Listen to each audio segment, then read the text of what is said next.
नमस्कार दोस्तों, जय हिंद। कैसे हैं सभी। और हमारी जो यूनिट चल रही है सूचना संचार प्रौद्योगिकी, इसके पहले हम 2 वीडियो बना चुके हैं, यानी कंप्यूटर आधारित प्रमुख ज्ञान के एमसीक्यू, साथ में इलेक्ट्रॉनिक्स के 2 वीडियो इसके बना चुके हैं। ये हमारे यूनिट 9 का तीसरा वीडियो है। तो इसमें आज हम सूचना संचार प्रौद्योगिकी के जितने भी एमसीक्यू उनको पूरे हल करने वाले हैं। और आप सभी से उम्मीद है कि सारे वीडियो जो मैं बना रहा हूँ वो सभी आपको पसंद आ रहे होंगे। एमपीपीएससी की सीरीज़ है, हम धीरे से इसको एग्जाम से पहले पूरा कंप्लीट कर लेंगे। और रही बात जो भी सारे वीडियो डालने की, तो वो सारी प्लेलिस्ट बना दी है, उनको आप जाकर एक एक से देख सकते हैं, है ना। तो और जो भी साथी नए हैं चैनल पर, चैनल को सब्सक्राइब कर लें और जल्दी से अपना वीडियो स्टार्ट करते हैं। पहले मैं आपको सिलेबस दिखाऊंगा, सिलेबस को देखो, उसके अकॉर्डिंग हम सारी तैयारी कर रहे हैं जल्दी से। तो जैसा कि सभी दोस्त यूनिट देख रहे हैं, यूनिट हमारी कौन सी है वो साथी सभी को देखना है। तो यूनिट है हमारी यूनिट 9, सूचना संचार प्रौद्योगिकी। जो है यूनिट है, इसमें हमने जो पहले कर चुके हैं वो क्या क्या हो चुका है हमारा, ये देखो आप। ये हमारी जो है कंप्यूटर आधारित ज्ञान की एक क्लास हो चुकी है। इसमें हमने सभी प्रश्नों पर अच्छे से बात की है दोस्त, एक एक प्रश्न पर अच्छे से बात की है। तो जो भी है उनको पहले जाके देख लें। इसके बाद हमने जो है इसमें इलेक्ट्रॉनिक्स का जो हमारा वीडियो है, एक वीडियो उसका डाला है। तो इसमें जितने भी इस टॉपिक से संबंधित जितने भी एमसीक्यू थे वो हमने इसमें समाहित कर लिए हैं। इसके बाद आज जो हम करने वाले हैं सूचना एवं संचार प्रौद्योगिकी, ये वाला टॉपिक जो है हमारा पूरा जो है हम इसको पूरा एमसीक्यू से कंप्लीट करने वाले हैं दोस्त। तो बिना किसी भी टेंशन के, सारी चिंताओं को दूर करके 30-35 मिनट जो भी अपन इस सेशन में देखने वाले हैं, अच्छे से पूरा मन लगाओ। पूरा मन लगा के इधर इधर ही बैठना है अपने को, कहीं जाना नहीं अपने को दोस्त, है ना। अपने को पूरा मन लगा के सूचना संचार प्रौद्योगिकी जितने भी अपने प्रश्न हैं उनको अच्छे से देखेंगे दोस्त। और आप निश्चिंत रहो, आपके लिए सारे कंटेंट आपके लिए तैयार हो रहा है। तो पूरे ही एमसीक्यू बहुत ही महत्वपूर्ण है जो आपके एग्जाम के रिलेवेंट है साथ ही। तो 2 वीडियो पहले बना चुके हैं, ये तीसरा वीडियो यूनिट 9 का है। इससे पहले भी 2 यूनिट कंप्लीट हो चुकी है, वो सारी प्लेलिस्ट में बना दी, एंड में अपन बात करेंगे इसके बारे में। अब अगला देखो। देखो दोस्त, पहला प्रश्न अपना आ चुका है आपकी स्क्रीन पर। बढ़िया से प्रश्न को देखना है, ऑप्शन को अच्छे से समझना है। ऑप्शन को देखने के बाद आपको जो बढ़िया से आंसर ठीक लगे, आपके दिमाग में जो क्लिक हो, पहले 90% तो वही होता है, लेकिन 10% का फिर भरोसा नहीं, तुम्हारा दिमाग क्या क्या सोच लेता है, क्या क्या आंसर आपका निकल जाता है।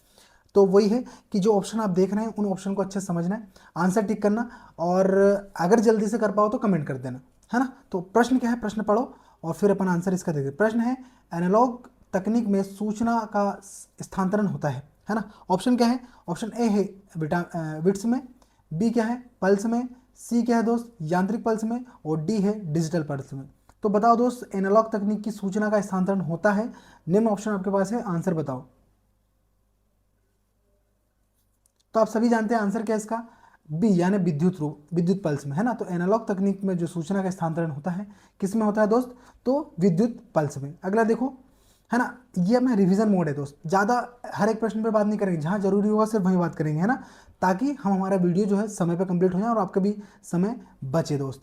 तो स्मार्टफोन या टेबलेट के स्क्रीन पर पाई जाने वाली छोटी छोटी तस्वीरें, तस्वीरों को क्या कहा जाता है। जो आप दिन भर चलाते हो ना स्क्रीन, अपना स्क्रीन या आंखें तुमने बाहर निकालने से कौवे जैसे, तो इनको जो निकाली तुमने आंखें हैं, इसमें जो आइकन्स आपको दिखते हैं उनको क्या कहते हैं। ऑप्शन आप देख लीजिए, ऑप्शन क्या है, इमेज, आइकन्स, आइकन्स, आइकॉनिक, या फिर पिक्चर। तो क्या कहते हैं दोस्त, बताओ आंसर। निम्न ऑप्शन आपके पास है, आंसर देखो देखो और ऑप्शन देखो और आंसर बताओ दोस्त। 5 सेकंड का समय आपको दूंगा, इससे ज़्यादा नहीं।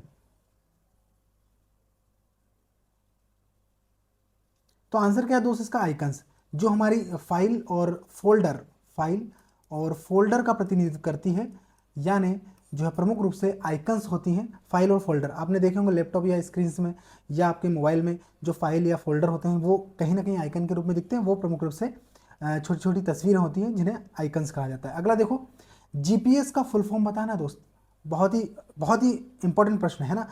मतलब जो है फुल फॉर्म से प्रश्न पूछता है। तो आपको प्रश्न को समझो, ऑप्शन को देखो और आंसर टिक करो। पहला ऑप्शन क्या है, ऑप्शन है ग्लोबल परफॉर्मेंस सिस्टम, दूसरा है ग्लोबल पोजिशनिंग सिस्टम, तीसरा ग्लोबल पैरेलल सिस्टम, और चौथा है ग्लोबल पॉइंट सिस्टम। तो निम्न ऑप्शन में से बताना है क्या इसका सही आंसर होगा दोस्त, ताकि जो है आप अपनी बेहतर भविष्य के लिए अपना जो है अपना मजबूत स्थान प्राप्त कर सकें, है ना। बताओ दोस्त क्या आंसर है इसका।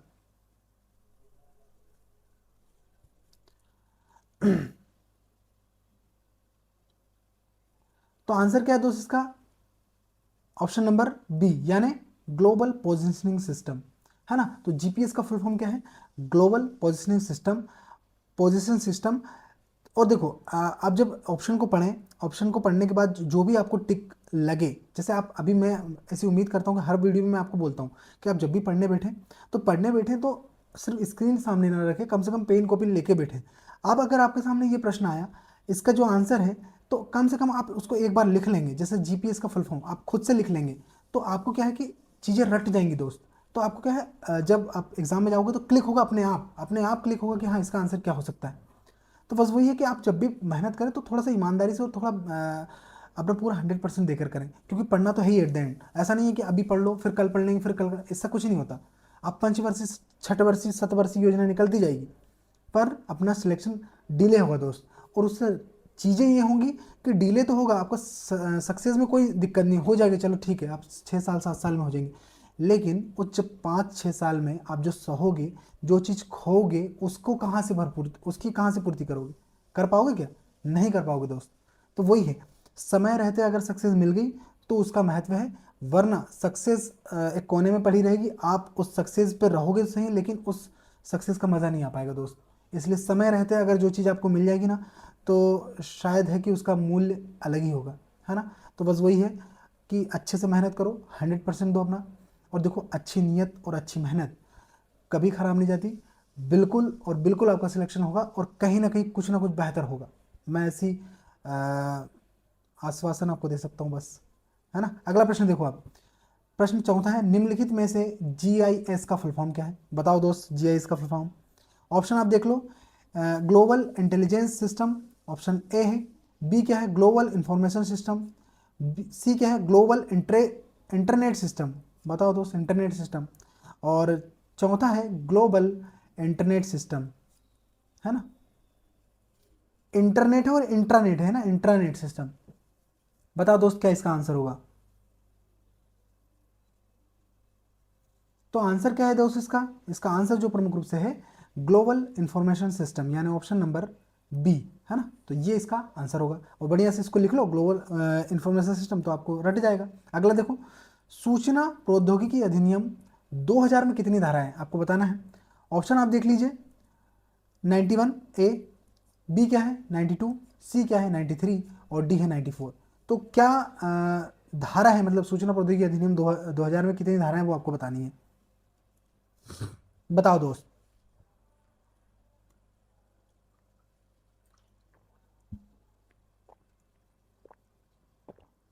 तो आंसर क्या है दोस्त इसका? आंसर है इसका ऑप्शन नंबर डी, यानी 94। आप सभी को बता दूं कि अध्याय कितने हैं दोस्त इसमें, तो अध्याय ध्यान रखो 13 है। वहीं धाराएं कितनी है? धारा अभी आपको बताया है कितना, 94 है। और अनुसूचियों की बात करें तो अनुसूचियाँ कितनी है दोस्त, तो अनुसूचियाँ जो है इसमें 4 है।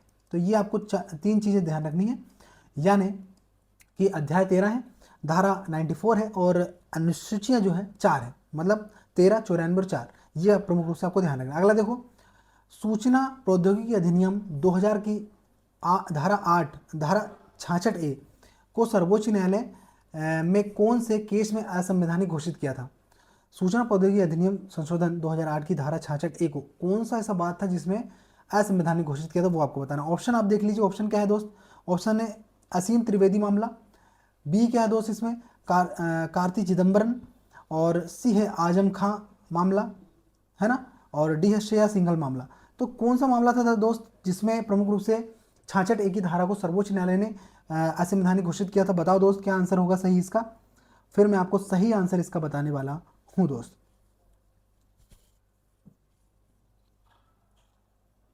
तो जो आंसर है इसका दोस्त, आंसर है श्रेया सिंघल मामला। ये मामला था 2015 का, और इसी समय जो है प्रमुख रूप से सूचना प्रौद्योगिकी अधिनियम की धारा 66 को असंवैधानिक घोषित कर दिया था, किसमें?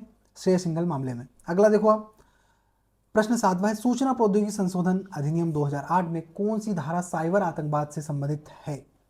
बताओ दोस्त, साइबर आतंकवाद से कौन सी धारा संबंधित है? ऑप्शन आप देख लीजिए, ऑप्शन है 66 बी, 66 डी, 66 एफ, और 66 ए। क्या है निम्न में से आंसर? बताओ दोस्त, 5 सेकंड का समय आपके पास है, और बताओ दोस्त क्या आंसर है। तो आंसर इसका जो है प्रमुख रूप से 66 एफ, यानी ऑप्शन नंबर सी यानी 2008 की जो धारा है उसमें प्रमुख रूप से साइबर आतंकवाद से संबंधित है, जिसमें जो सुरक्षा को लेकर अगर कोई बात होगी या गोपनीयता खतरे में होगी तो ये प्रमुख रूप से आतंकवाद से संबंधित 66 एक में बात कही गई है। अगला देखो आप, कर्मचारियों के लिए कौन सा सोशल मीडिया प्लेटफॉर्म सबसे अच्छा है? दिन भर चलाते हो इंस्टाग्राम, फेसबुक, व्हाट्सअप, तो भैया अगर आपको सोशल मीडिया चलाना है तो कौन सा प्लेटफॉर्म निम्न में से अच्छा बताना है, बताओ। फेसबुक है क्या? हाँ, कुछ बोलेंगे सर यही तो है जिसमें हमारा मन लगता है, फेसबुक है क्या? Option A. बी क्या है? इंस्टाग्राम। अरे धड़ दिन भर रील, इसको रील उसको रील, है ना, सुधर जाओ रे। ऑप्शन सी क्या है? ऑप्शन सी है ट्विटर। चलाते हो? चलाते होंगे, मानोगे थोड़ा ना तुम। लिंक्डइन। तो बताओ कौन सा जो है सोशल मीडिया आपके लिए सही हो सकता है दोस्त? तो आप सभी जानते हैं फेसबुक है नहीं, इंस्टाग्राम है नहीं, ट्विटर है नहीं, तो आंसर क्या है इसका? ऑप्शन नंबर डी यानी लिंक्डइन। ये प्रमुख रूप से एक सही, सच्चा और काम की चीज़ है ना। अगला देखो आप, प्रश्न 9वां है, किस केंद्रीय मंत्रालय ने सोशल मीडिया उपयोगकर्ता की शिकायतों के समाधान के लिए शिकायत अपीलीय समितियां स्थापित करने की घोषणा की है? बताओ दोस्त। ऑप्शन आप देख लीजिए, ऑप्शन है इलेक्ट्रॉनिक्स, ऑप्शन ए है, बी है विज्ञान और प्रौद्योगिकी मंत्रालय, और सी क्या है संचार मंत्रालय, और डी है गृह मंत्रालय। तो कौन सा है जो प्रमुख रूप से उपयोगकर्ताओं की शिकायतों के समाधान के लिए शिकायत अपीलीय समितियां स्थापित करने की घोषणा की है? तो आंसर जो है इसका दोस्त इलेक्ट्रॉनिक एवं सूचना यानी ऑप्शन नंबर ए क्या है? इलेक्ट्रॉनिक्स एवं सूचना प्रौद्योगिकी मंत्रालय जो प्रमुख रूप से है अपीलीय समितियां स्थापित करने की घोषणा की गई। अगला देखो आप दोस्त, सूचना प्रौद्योगिकी मध्यवर्ती दिशा निर्देश और डिजिटल, ये दोस्त ये आंसर, ये प्रश्न अधूरा है, इसको छोड़ो। अगला देखो, ये यहाँ पर ऑप्शन सही दे नहीं रखा है तो इसको छोड़ो। अगला देखो, सीडेक की स्थापना किस वर्ष की गई थी? सीडेक आप सभी जानते हैं क्या है? ऑप्शन देख लीजिए, 1987, 1988, 1989 और 1990। तो क्या इसका आंसर होगा दोस्त? बताओ सभी, फिर जो है अपन इसका सही आंसर मैं आपको बताने वाला हूँ। तो आंसर क्या है दोस्त इसका? आंसर है ऑप्शन नंबर बी यानी, एक सेकंड दोस्त, क्या आंसर है ना? हाँ, बी यानी 1988। और हेडक्वार्टर कहाँ है दोस्त इसका? हेडक्वार्टर ध्यान रखना सभी को, पुणे में है भैया। तो हेडक्वार्टर पुणे में है। और सीडेक की स्थापना कब हुई है? 1988, 1988 सन याद रखना आपको दोस्त। अगला देखो, ऐरावत को निम्न में से किस संस्था के द्वारा बनाया गया था? ऑप्शन आप देख लीजिए, ऑप्शन क्या है दोस्त? डीआरडीओ के द्वारा, सीडेक के द्वारा, हॉल के द्वारा, एचएएल के द्वारा, या सीएसएल के द्वारा? बताओ दोस्त। तो आंसर क्या है इसका दोस्त? आंसर इसका है प्रमुख रूप से सीडेक के द्वारा, है ना। जो सीडेक कहाँ है भाई? अभी मैंने आपको बताया है, सीडेक जो है प्रमुख रूप से पुणे में है। 1988 में इसकी स्थापना हुई है। और एरावत किसने बनाया है? तो ये बनाया 2023 का है ना, इसको ध्यान रखना, 2023 का है ये, और बनाया सीडेक ने है। इसका फुल फॉर्म देख लीजिए क्या है दोस्त? A I research research analytics analytics analytics and and and के बाद क्या है दोस्त? एंड के बाद है इसमें नॉलेज नॉलेज डिसेमिनेशन डिसेमिनेशन, ये आपको ध्यान रखना है दोस्त, है ना। तो AI research analytics and knowledge dissemination, ये प्रमुख रूप से एरावत का फुल फॉर्म है। 2023 में बनाया गया सीडेक के द्वारा। 1988 में सीडेक की स्थापना हुई है, ये प्रमुख रूप से आपको ध्यान रखना है। अगला देखो, कंप्यूटर कोड से छेड़छाड़ संबंधित अपराध आईटी एक्ट की किस धारा में आता है? आपको बताना है। ऑप्शन ए है धारा 65, धारा 66A, धारा 66B और धारा 66C। तो क्या इसका आंसर होगा दोस्त? बताओ। तो आंसर क्या है दोस्त इसका? आंसर है ऑप्शन नंबर ए यानी धारा 66, सॉरी धारा 65A, 65 ओनली, है ना। अगला देखो, सूचना प्रौद्योगिकी अधिनियम 2000 के संदर्भ में सत्य कथन का चयन करें। ऑप्शन क्या है? यह साइबर अपराध से संबंधित है, बी है इसके अंतर्गत ई कॉमर्स शामिल है, सी है सभी प्रकार के इलेक्ट्रॉनिक सामग्री के अंतर्गत आते हैं, और डी उपरोक्त सभी। तो सूचना प्रौद्योगिकी अधिनियम 2000 के संदर्भ में सत्य कथन का चयन करें, तो आंसर इसका जो है उपरोक्त सभी है, यानी ऑप्शन नंबर क्या है? डी है दोस्त। ऑप्शन नंबर डी, यह साइबर अपराध से संबंधित, सही बात है। ये ई कॉमर्स में शामिल होता है, ये भी सही बात है। और सभी प्रकार के इलेक्ट्रॉनिक सामग्री इसके अंतर्गत आते हैं, है ना। तो ये प्रमुख रूप से सूचना संचार प्रौद्योगिकी का प्रमुख आंसर है। शब्द सिग्नलों की आवृत्ति परास कितनी होती है? तो 20 हर्ट्ज से 20 किलो हर्ट्ज, बी है 20 हर्ट्ज से 2000 मेगा हर्ट्ज, सी है 20 हर्ट्ज से 200 हर्ट्ज, और डी है 12 मेगा हर्ट्ज से 2000 हर्ट्ज। तो बताओ दोस्त क्या इसका आंसर होगा सही? फिर मैं आपको सही इसका आंसर बताने वाला हूं। बताओ दोस्त कि श्रव्य तरंगे जो सब सुन पाते हो बराबर, तो उसके लिए कितनी परास आवृत्ति परास होनी चाहिए, वो आपको ध्यान रखना है। कौन सा इसका सही आंसर होगा?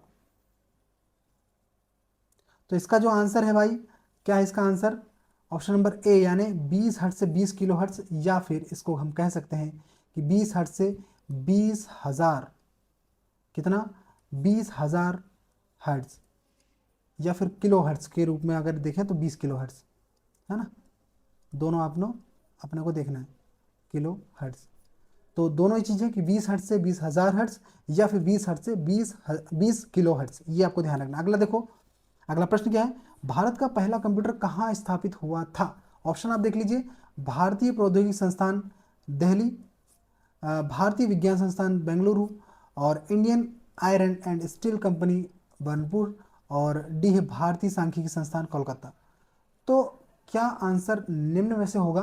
तो वो आपको बताना है दोस्त। भारत का पहला कंप्यूटर कहाँ स्थापित हुआ था, ये भी आपको ध्यान रखना है। तो जो प्रमुख रूप से आंसर क्या है दोस्त इसका? भारतीय सांख्यिकी संस्थान कोलकाता, यानी ऑप्शन नंबर डी जो है भारतीय सांख्यिकी संस्थान कोलकाता में भारत का पहला कंप्यूटर स्थापित हुआ था। और कब, ये भी आपको ध्यान रखना है दोस्त, 1942 में आई के द्वारा प्रमुख रूप से एक एनालॉग कंप्यूटर बनाया गया था, और जो प्रमुख रूप से कलकत्ता में स्थापित है। अगला देखो, कंप्यूटर साक्षरता का अर्थ है आपको बताना है। ऑप्शन आप देख लीजिए, ऑप्शन क्या है? ऑप्शन है कंप्यूटर प्रोग्राम लिखना, बी है कंप्यूटर की त्रुटि सुधारना, सी है कंप्यूटर के कार्य क्षमता की जानकारी रखना, और डी है कंप्यूटर की कार्य प्रणाली जानना। तो कंप्यूटर साक्षरता का अर्थ क्या है आपको बताना है। आप सभी जानते हैं, सरल प्रश्न है। ऑप्शन नंबर डी है कंप्यूटर की कार्य प्रणाली को जानना, यानी कंप्यूटर संबंधित जितनी भी कार्य प्रणाली है उसका बेहतरीन तरीके से अध्ययन करना। अगला देखो, भारत का क्या है, भारत के आईटी कानून का क्या नाम है आपको बताना है। ऑप्शन आप देख लीजिए, मैं नहीं बोल रहा हूँ, ऑप्शन देखो और आंसर सही टिक करो। सभी प्रकार के ऑप्शन आपके पास हैं।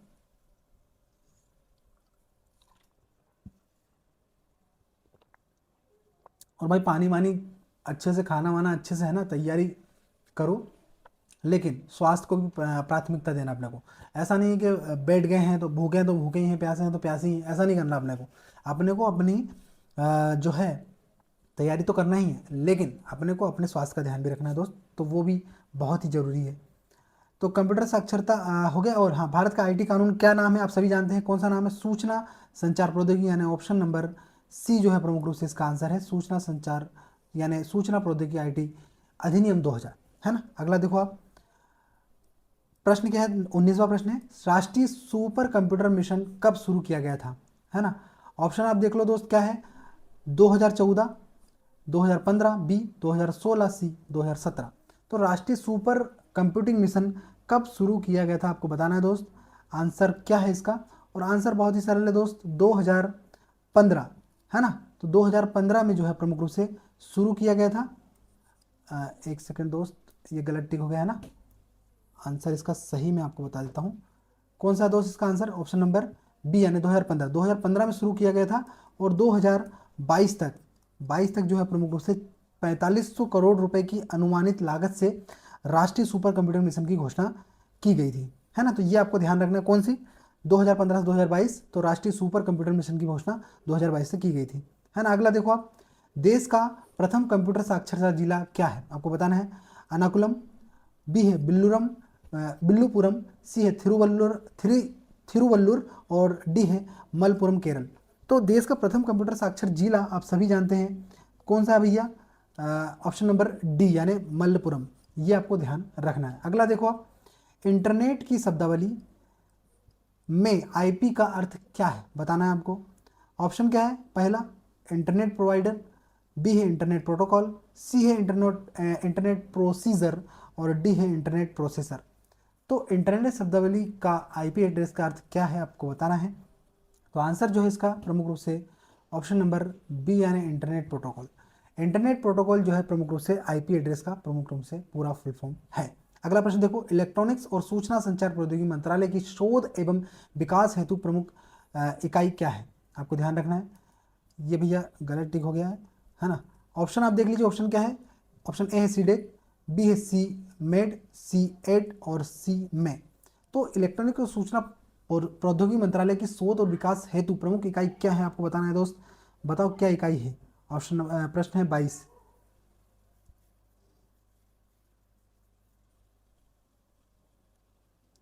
तो क्या इसका आंसर होगा दोस्त? आंसर है इसका प्रमुख रूप से ऑप्शन नंबर ए यानी सीडेक। सीडेक का पूरा फुल फॉर्म क्या है? आप सभी को ध्यान रखना, centre for development development development of advance computing. ये आपको ध्यान रखना भाई, है ना। तो centre for development of advance computing जो है प्रमुख रूप से इसका पूरा फुल फॉर्म है।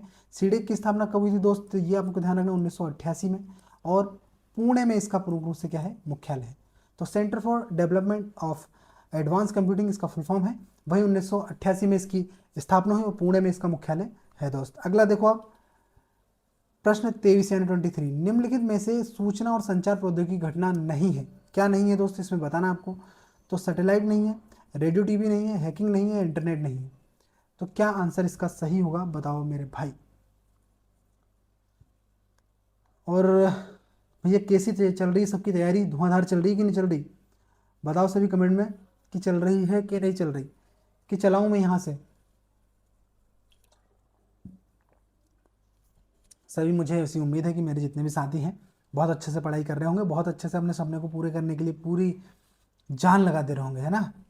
जान लगा दो दोस्त, कुछ भी हो जाए लेकिन अपने को सक्सेस होना है। ऑप्शन क्या है? सूचना संचार प्रौद्योगिकी घटक में नहीं आता क्या? हैकिंग नहीं आता दोस्त, है ना। Option number C. बाकी सैटेलाइट है, रेडियो टीवी है और इंटरनेट है। अगला देखो, डिजिटल हस्ताक्षर को वैधानिक स्वीकृति किस एक्ट के द्वारा दी गई है? आपको बताना है। ऑप्शन क्या है? ऑप्शन ए है इंडियन एविडेंस एक्ट, ऑप्शन ए।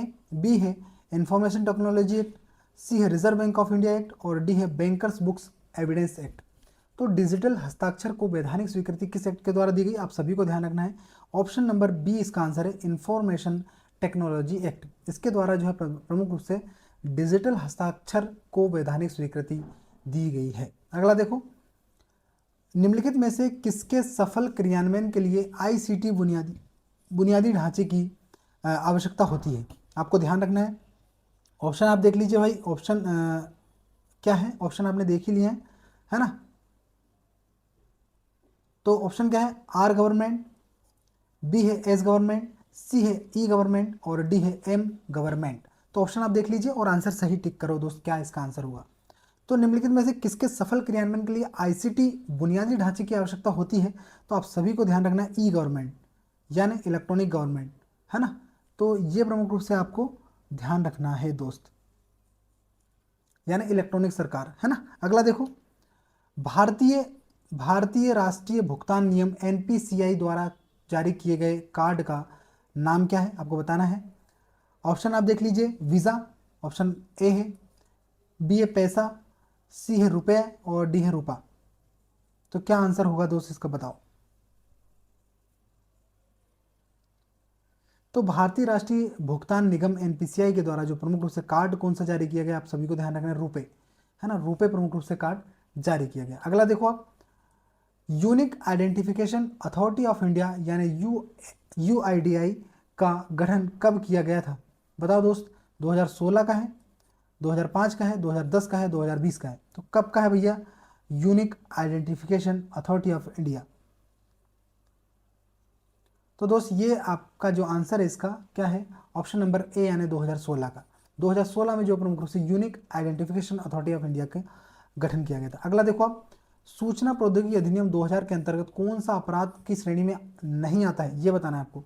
ऑप्शन है अश्लील सामग्री प्रसारित करना, बी क्या है मॉल आदि में निजी फोटो के लिए कैमरा लगाना, सी है मोबाइल के माध्यम से संदेश भेजना और अगला है डी यानी साइबर अपराध के विभिन्न रूप है। तो क्या इसका आंसर होगा दोस्त, बताओ सही कि सूचना प्रौद्योगिकी अधिनियम 2000 के अंतर्गत कौन सा अपराध श्रेणी में नहीं आता? बताओ भाई क्या नहीं आता है? तो आंसर जो है इसका ऑप्शन नंबर बी, यानी माल आदि में निजी फोटो। भाई पूरा आंसर नहीं है ना, ये यहाँ ध्यान रखना, नीचे पूरा आंसर दे रखा है इसमें। माल आदि में निजी फोटो लेने के लिए कैमरा लगाना, यानी सार्वजनिक स्थानों पर जैसे मॉल आदि जगहों पर किसी व्यक्ति की निजी फोटो के उद्देश्य में से कैमरे लगाना, है ना। तो ये प्रमुख रूप से अपराध की श्रेणी में नहीं आता है।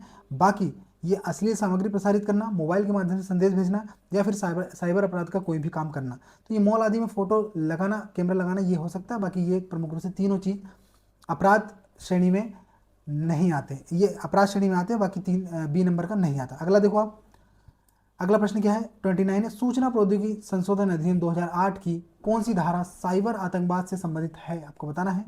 तो साइबर अपराध से संबंधित धारा 66C, धारा 66B, धारा 65C और धारा 66F। क्या निम्न में से आंसर होगा, बताओ मेरे भाई। तो क्या आंसर है दोस्त इसका? आंसर जो है 29 का, आप सभी को ध्यान रखना, आंसर जो है इसका प्रमुख रूप से ऑप्शन नंबर डी, यानी धारा 66F के तहत जो है प्रमुख रूप से कौन सी धारा आतंकवाद संबंधित नहीं है, 66F। अगला देखो आप, अंतर्राष्ट्रीय दूरसंचार संघ यानी ITU का मुख्यालय स्थित है कहाँ है?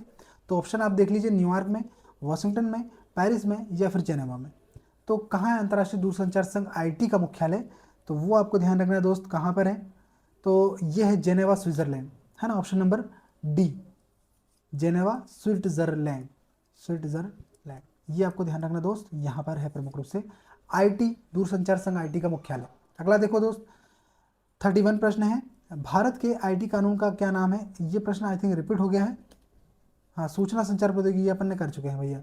अगला देखो, नेशनल इंफॉर्मेटिक्स सेंटर यानी NIC की स्थापना कब की गई थी? 1970, 1976, 1980 या फिर 1988? बताओ दोस्त। तो इसका जो आंसर है दोस्त, नेशनल इंफॉर्मेटिक्स सेंटर का जो गठन 1976 में किया गया दोस्त, है ना, 1976 के माध्यम से मतलब 1976 में किया है, और 1988 में CDEC की, है ना। ये आपको ध्यान रखना, कहाँ पर भी, ये पुणे में, ये आपको ध्यान रखना। अगला देखो, centre for development of advance computing यानी CDEC का मुख्यालय कहाँ है? अभी मैंने आपको बताया इसका आंसर ऑप्शन आपने देख लिया फटाफट से, तो आंसर सही टिक कर दो बिना समय गवाए, जल्दी से अपने को वो नहीं करना कि बिल्कुल हर प्रश्न पर बहुत चर्चा करें। तो पुणे में इसका मुख्यालय है, 1988 में इसका स्थापना हुई। अगला प्रश्न देखो, राष्ट्रीय सुपर कंप्यूटर मिशन कब शुरू किया गया था? ऑप्शन है 2014 में, 2015 में, 2016 में, या फिर 2017 में। बताओ दोस्त क्या आंसर होगा इसका? 34 प्रश्न है और सभी प्रश्न बहुत महत्वपूर्ण है दोस्त।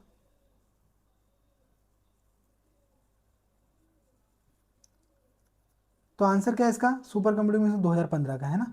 अब अगला देखो, इलेक्ट्रॉनिक्स और सूचना प्रौद्योगिकी मंत्रालय ने साइबर सुरक्षा पर किसके साथ सहयोग, यानी किसके साथ सहयोग की घोषणा की है? आपको ध्यान रखना है।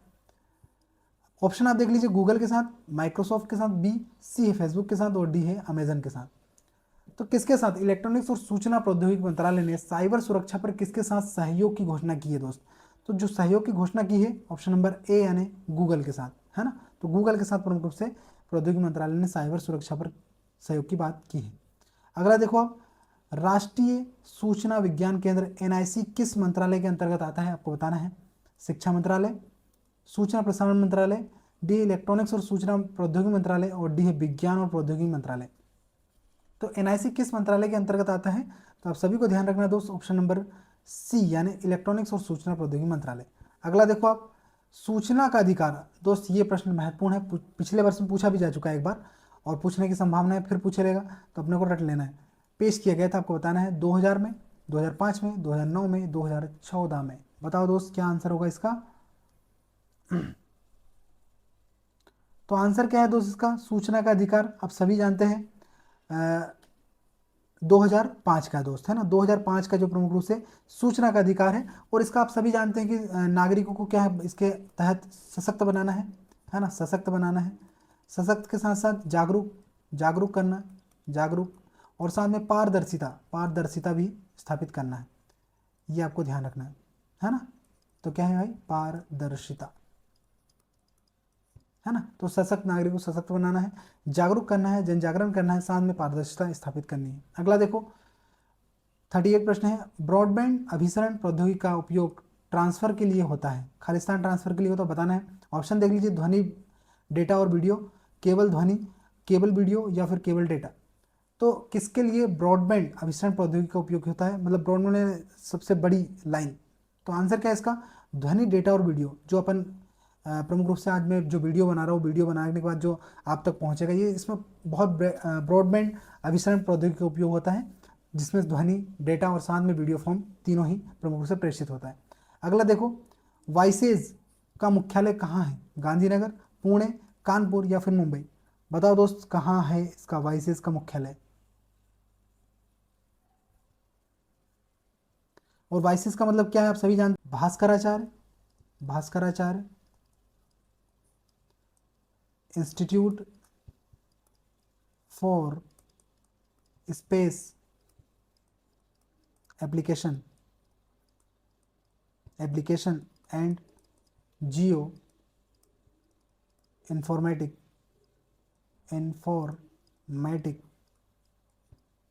प्रमुख रूप से बाइजेक का फुल फॉर्म है।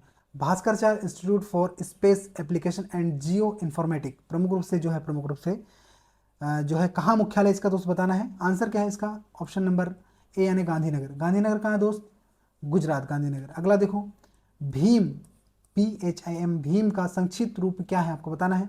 ऑप्शन आप देख लीजिए, ऑप्शन ए है Bharat interface for money, B है Bharat internet for money, C है Bharatiya interface for from money, और डी है भारत इंटरफेस फ्रॉम मनी।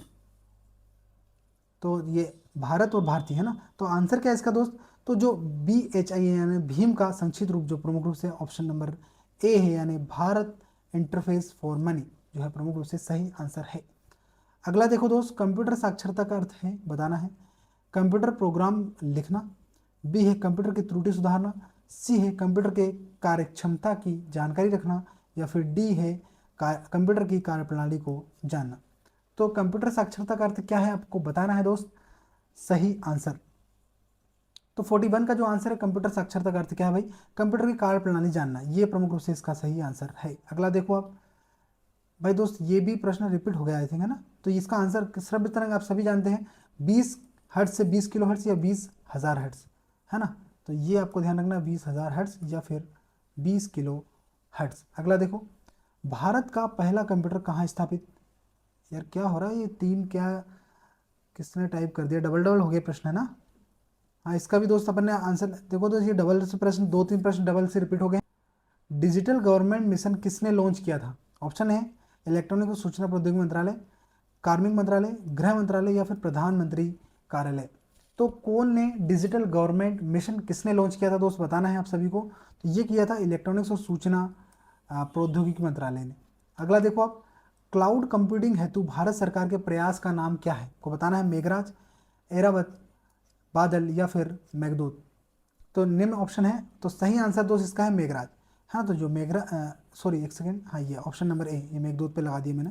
तो जो मेघराज है प्रमुख रूप से जो है क्लाउड कंप्यूटिंग हेतु भारत सरकार का प्रयास, प्रमुख रूप से प्रयास का नाम है। अगला देखो आप, भीम और NPCI द्वारा कब लॉन्च किया गया,